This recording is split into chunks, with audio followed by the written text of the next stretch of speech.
Hello everyone, welcome back to my channel Pedagogy Station, a one stop solution to all your pedagogy problems. So students, जैसा कि हम सब लोग जानते हैं कि जो सीटेट पेपर 1 होता है उसमें ईवीएस जो है वो काफ़ी अच्छा खासा रोल प्ले करती है, जिसमें कि आपकी 30 मार्क्स की ईवीएस आती है। उसमें से 15 मार्क्स आपके जो है एनसीईआरटी में से कवर होते हैं और 15 मार्क्स की आपकी सीडीपी आती है ईवीएस की। सो स्टूडेंट्स, जो आपकी 15 मार्क्स की एनसीईआरटी आती है ईवीएस की, उसको हम इस सीरीज़ में कवर कराएंगे और हम लोग स्टार्ट करेंगे क्लास 3rd की ईवीएस एनसीईआरटी से। उसके बाद हम अपनी क्लास 4th भी लेंगे और उसके बाद क्लास 5th की एनसीईआरटी ऑफ ईवीएस भी कवर करेंगे। सो स्टूडेंट्स, ये हमारी सीरीज़ आज से स्टार्ट हो रही है। अपने बारे में बता देती हूँ, I am Shruti and you can read more about me from this slide. साथ ही अगर आपको वीडियो पसंद आए तो लाइक कीजिए, कमेंट कीजिए, चैनल को सब्सक्राइब कीजिए और बेल आइकन को प्रेस कीजिए। अगर आपको मेरी ये वीडियो पीडीएफ फॉर्मेट में चाहिए तो आप हमारे टेलीग्राम ग्रुप को भी ज्वाइन कर सकते हैं, उसका भी लिंक आपको डिस्क्रिप्शन बॉक्स में दे दिया गया है। Okay, so let's start today's video with class 3rd NCERT of EVS.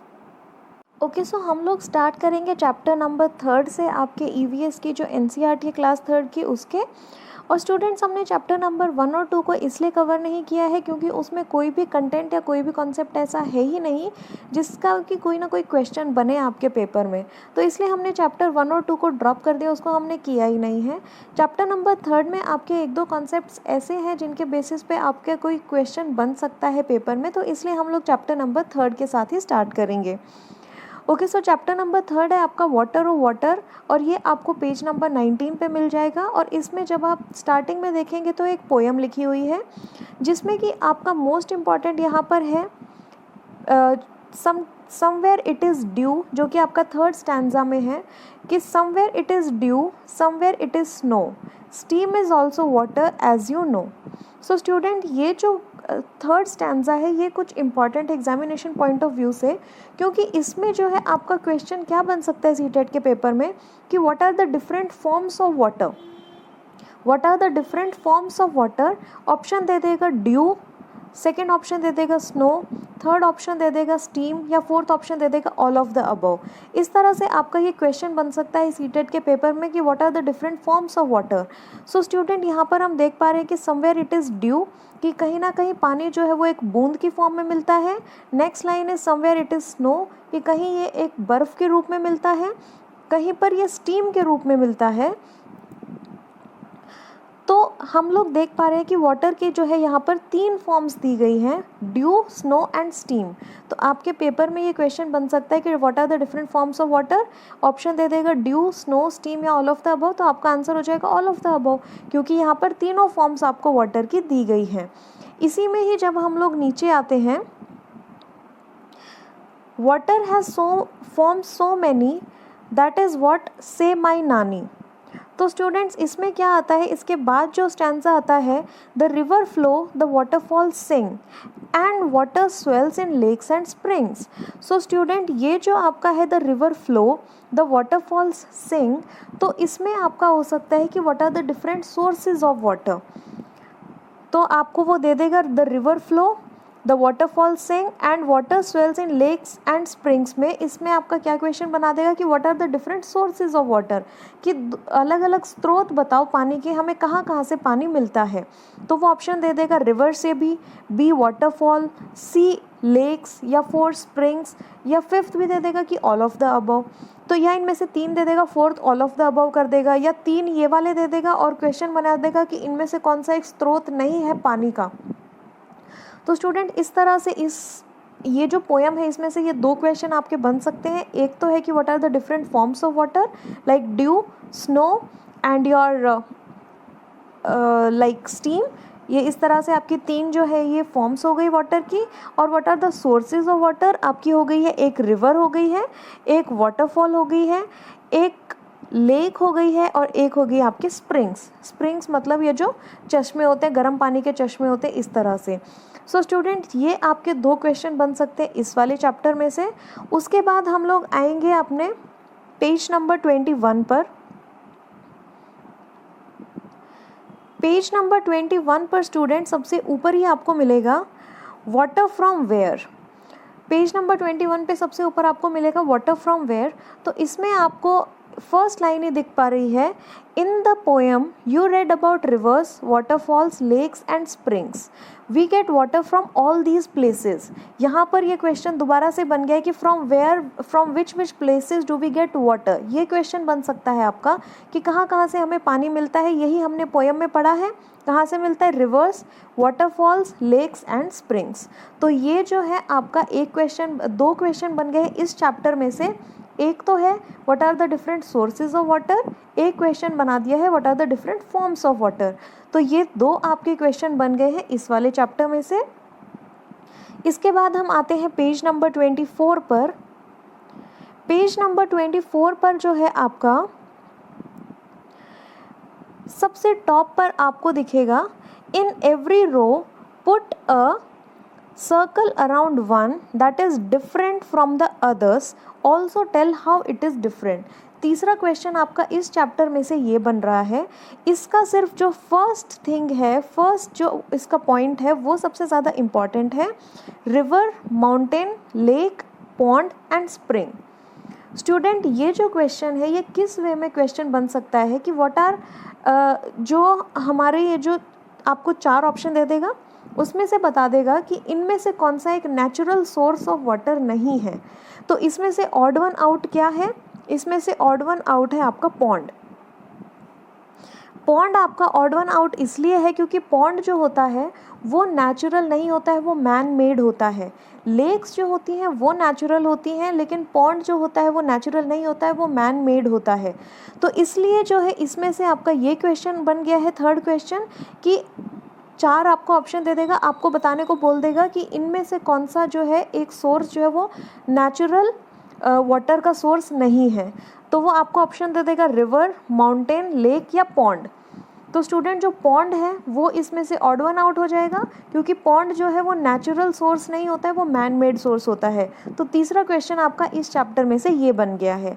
तो ये आपके तीन क्वेश्चन इस वाटर वाले चैप्टर में से बन गए हैं। उसके बाद हम आते हैं चैप्टर नंबर 4 पर। ओके सो अब हम आते हैं चैप्टर नंबर 4 पर, और जो चैप्टर नंबर 4 है ये आपको पेज नंबर 25 पर मिल जाएगा। तो इस चैप्टर में हमारा क्या इम्पॉर्टेंट है? इस चैप्टर में हमारा सबसे इम्पॉर्टेंट है, फर्स्ट लाइन ही इसकी सबसे ज़्यादा इम्पॉर्टेंट है, जिसमें कि लिखा गया है, we learn so many things when we come to school, but do you know which is our first school? Students ये बहुत ज़्यादा इंपॉर्टेंट है एग्जामिनेशन पॉइंट ऑफ व्यू से, क्योंकि यहाँ से क्वेश्चन ये उठ सकता है कि which is our first school. तो हमने साइकोलॉजी में भी ये चीज़ को पढ़ा है कि जो हमारी फैमिली होती है वही हमारा फर्स्ट स्कूल होती है। तो इस चैप्टर में से एक क्वेश्चन आपका ये बन गया है कि which is our first school? Yes, it is our family. तो हमारा जो फर्स्ट स्कूल है वो फैमिली है। तो आपका क्वेश्चन क्या बन सकता है? Which is our first school? First option दे देगा फैमिली, सेकंड ऑप्शन दे देगा किंडरगार्टन, थर्ड ऑप्शन दे देगा आपका सोसाइटी, या फोर्थ ऑप्शन आपका दे देगा नेबरहुड। तो स्टूडेंट्स जो हमारी फर्स्ट स्कूल होता है वो होता है हमारी फैमिली। तो यहाँ पर ये क्वेश्चन इस चैप्टर में से बन गया, chapter number 4 our first school में से, कि हमारा फर्स्ट स्कूल कौन सा होता है, और हमारा फर्स्ट स्कूल होता है हमारी फैमिली। तो ये क्वेश्चन बन गया है हमारे चैप्टर नंबर 4 में से। अब हम आते हैं पेज नंबर 25 के बाद 27 पर। ओके सो पेज नंबर 27 पर आपको क्या दिखेगा? पेज नंबर 27 पर आपको ये जो फोटो दिख रही है, इस फोटो के ऊपर एक लाइन लिखी हुई है, the older members of Anwari's family work as dhobis. कि इसमें जो है इस चैप्टर में एक अनवरी नाम की लड़की है जिसके बारे में बताया गया है, और उसमें आपको बताया गया कि अनवरी की जो फैमिली है वो किसका काम करती है? वो धोबीज़ का काम करती है। कभी से ही उनकी जो फैमिली है वो धोबीज़ का काम करती हुई आई है। तो अब इसमें से क्या क्वेश्चन बन जाएगा? What work does Anwari's family do? कि अनवरी की फैमिली है वो किसका काम करती है? सो स्टूडेंट अनवरी की फैमिली जो है वो धोबीज़ हैं। तो धोबीज़ क्या काम करते हैं वो देख लेते हैं। ये हम आ जाते हैं पेज नंबर 28 के बिल्कुल स्टार्टिंग में। पेज नंबर 28 के स्टार्टिंग में हम देख पा रहे हैं, members of the family lend a hand in washing, drying and ironing of the clothes, कि जो फैमिली है अनवरी की, उसकी फैमिली किस किस काम में हाथ बटाती है, कपड़े धोने के, कपड़ों को सुखाने के, और फिर कपड़ों को आयरन करने के, यानी कि कपड़ों को प्रेस करने के। तो क्वेश्चन क्या बन सकता है कि अनवरी की जो फैमिली है वो क्या काम करती है, वो जो है कपड़े, washing the clothes, drying the clothes, ironing the clothes, और नन ऑफ द अबव, और sorry all of the above. तो स्टूडेंट्स इसका आंसर हो जाएगा ऑल ऑफ द अबव। और क्वेश्चन में वो ये भी मेंशन कर देगा कि Anwari's family work as dhobis, Anwari की जो फैमिली है work as dhobis. So what work does Anwari's family do, तो यहाँ पर आपके लगा देगा, ये ऑप्शन दे देगा washing, drying and ironing of the clothes. तो स्टूडेंट आपका आंसर हो जाएगा कि तीनों के तीनों जो काम है, वॉशिंग, ड्राइंग या आयरनिंग, ये तीनों काम जो है अनवरी की फैमिली करती है। तो आपका एक क्वेश्चन इस चैप्टर में से ये बन गया है। उसके बाद हम आते हैं चैप्टर नंबर 5 पर।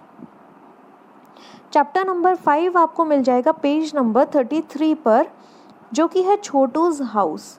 तो स्टूडेंट्स छोटूज हाउस में अब क्या इम्पॉर्टेंट है वो हम देख लेते हैं। सबसे पहले हम आते हैं पेज नंबर 33 पर। पेज नंबर 33 पर हम जब आते हैं तो यहाँ पर हम एक डू यू नो वाला कॉलम देख पा रहे हैं। तो इस डू यू नो वाले कॉलम में एक बहुत अच्छा क्वेश्चन बन सकता है। डू यू नो में हम पहले देख लेते हैं कि क्या है इस डू यू नो वाले बॉक्स में। इसमें लिखा हुआ है rats have poor eyesights but have excellent sense of smell, touch and taste, कि जो रैट्स हैं उनकी जो आँखों की देखने की जो पावर है वो तो कमज़ोर होती है, लेकिन उनकी जो सूंघने की पावर है और उनकी जो टच की पावर है और या उनकी जो टेस्ट की पावर है वो बहुत ज़्यादा स्ट्रॉन्ग होती है। तो स्टूडेंट्स इस चैप्टर में से ये क्वेश्चन बन सकता है कि द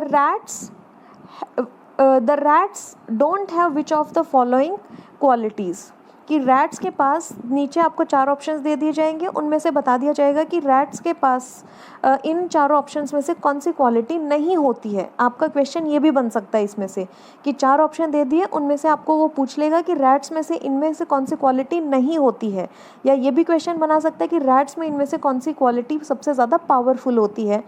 ऑप्शन दे देगा sense of smell, B touch, C taste, या D all of the above. तो स्टूडेंट आपका करेक्ट आंसर हो जाएगा कि ऑल ऑफ द अबव। अगर क्वेश्चन होगा कि रैट्स के पास कौन सी सबसे पावरफुल सेंस होती है तो, और अगर होगा कि उनके पास रैट्स के पास कौन सी पावरफुल सेंस नहीं होती है, तो आपको 4 ऑप्शंस दे दिए जाएंगे, स्मेल, टच, टेस्ट या आईज। तो स्टूडेंट हमारा करेक्ट ऑप्शन हो जाएगा आई साइट, क्योंकि रैट्स की जो आई साइट होती है वो पावरफुल नहीं होती है, वो कमज़ोर होती है। तो ये जो हमारा चैप्टर है, चैप्टर नंबर 5, इसमें से हमारा ये जो डू यू नो वाला बॉक्स है ये हमारा बहुत ज़्यादा इम्पॉर्टेंट है। इसमें से ही जो एग्जामिनर है वो कोई ना कोई क्वेश्चन उठा लेगा। उसके बाद हम आते हैं पेज नंबर 35 पर। ओके, पेज नंबर 35 पर जो हम ये पिक्चर देख पा रहे हैं, जिसमें कि बिल्लू नाम का एक लड़का है और एक सिमी नाम की लड़की है, ये दोनों आपस में बात कर रहे हैं। और ये जो एक फ़ोटो दिखाया गया है जिसमें कि बिल्लू जो है वो वॉशरूम में बैठा हुआ है, इसके नीचे अगर हम आएँ और यहाँ पर देखते हैं तो ये जो पैराग्राफ है इसमें से हमारा क्वेश्चन यहाँ पर सीटेट में बन सकता है। इसमें हमारा कैसे क्वेश्चन बन सकता है कि यहाँ पर बिल्लू सिमी से पूछ रहा है कि उसको टॉयलेट यूज़ करना नहीं आता है। तो यहाँ पर इस पैराग्राफ में बताया गया है कि कैसे हमें अच्छे से टॉयलेट को यूज़ करना चाहिए। तो यहाँ पर एक बार इसको देख लेते हैं। Let us see how to be responsible. हम देखते हैं कि कैसे हमें रिस्पॉन्सिबल होना चाहिए। Use the toilet by sitting properly, कि हमें टॉयलेट का यूज़ कैसे करना चाहिए। सबसे पहले तो उसमें अच्छे से हमें बैठना चाहिए। सेकेंड है always flush it with water after use, कि जब हम टॉयलेट का यूज़ कर लेते हैं तो उसके बाद उसको फ्लश करना चाहिए। वॉश योर सेल्फ प्रॉपरली, फिर खुद को अच्छे से वॉश करना चाहिए। And wash your hands thoroughly, कि उसको टॉयलेट को यूज़ करने के बाद अपने हैंड्स को भी बहुत अच्छे से वॉश करना चाहिए। तो आपका क्वेश्चन बन सकता है, which of the following steps do you consider are necessary for using a toilet, कि नीचे आपको 4 ऑप्शन दे दिए जाएंगे, जिनमें से कि आपको 4 स्टेप्स दे दिए जाएंगे या 4 तरीके दे दिए जाएंगे जिससे कि हम बता सकते हैं कि कैसे हमें टॉयलेट को अच्छे से यूज़ करना चाहिए। तो उसमें आपको दे देगा option A, use the toilet by sitting properly, B, always flush it with water after use, third, wash yourself properly, या fourth, all of the above. इस तरह से आपका क्वेश्चन बन जाएगा यहाँ से भी, जिसमें कि आपका करेक्ट आंसर होगा all of the above. Okay, so इसके बाद हम आ जाते हैं पेज नंबर 36 पर। पेज नंबर 36 पर आपको एक डिड यू नो वाला बॉक्स नज़र आ रहा होगा, जिसमें कि आपको जो है इसमें कुछ इन्फॉर्मेशन दी गई है जिसके बेसिस पे आपका सीटेट में फिर से क्वेश्चन बन सकता है। डिड यू नो में आपको दिया गया है, for Gandhi ji is 150th birthday the Swachh Bharat अभियान वॉज लॉन्च्ड, कि जब गांधी जी का 150th बर्थडे था तो हमारे देश में स्वच्छ भारत अभियान को लॉन्च किया गया था। It is to help us realise that cleanliness is everyone's duty and responsibility. और ये हमारी कैसे मदद करता है, ये हमें बताता है कि जो क्लीनलीनेस है, जो साफ़ सफाई है, वो हम सबकी ड्यूटी है और हम सबकी रिस्पॉन्सिबिलिटी है। तो ये ही हमारा जो स्वच्छ भारत अभियान है उसमें बताया गया था। तो यहाँ से हमारा क्वेश्चन क्या बन सकता है कि on Gandhi ji's 150th birthday which अभियान वॉज लॉन्च्ड इन इंडिया। तो यहाँ पर आपको ऑप्शन दे देगा स्वच्छ भारत अभियान, भारत छोड़ो आंदोलन, या और भी कुछ 1-2 ऑप्शंस ऐसे ही दे देगा। तो जिसमें से आपका करेक्ट ऑप्शन होगा स्वच्छ भारत अभियान, क्योंकि गांधी जी का जो 150th बर्थडे था उस पर मोदी जी जो है उन्होंने स्वच्छ भारत अभियान का शुरुआत की थी। तो यहीं से ही क्वेश्चन वो उठा लेगा सीटेट के पेपर में कि 150th बर्थडे पे किस अभियान की शुरुआत की गई थी। तो यहाँ पर आपका ऑप्शन हो जाएगा स्वच्छ भारत अभियान। तो इस तरह से जो है आपके क्वेश्चंस यहाँ से बन जाते हैं। ओके स्टूडेंट्स, तो आज की ये जो वीडियो थी इसमें हमने जो बिल्कुल स्टार्टिंग का पार्ट है क्लास 3rd EVS का, उसको हमने कवर कर लिया। और ऑलमोस्ट हमारे 5 चैप्टर्स आज क्लास 3rd EVS NCERT के कवर हो गए हैं। इससे आगे के जो चैप्टर्स रहेंगे वो आपको जो रेगुलर क्लासेस मिलेंगी उनमें आपको मिल जाएंगे। So keep connecting with us and so thank you so much students for watching the video. And अगर आपको ये वीडियो पसंद आई है तो लाइक कीजिए, आपका कोई भी डाउट या सजेशन है तो कमेंट सेक्शन में ड्रॉप कीजिए, मेरे चैनल को सब्सक्राइब कीजिए और बेल आइकन को प्रेस कीजिए। और अगर आपको मेरी ये वीडियो PDF फॉर्मेट में चाहिए तो आप हमारे टेलीग्राम ग्रुप को ज्वाइन कीजिए, उसका भी लिंक आपको डिस्क्रिप्शन बॉक्स में दे दिया गया है। So thank you so much for watching.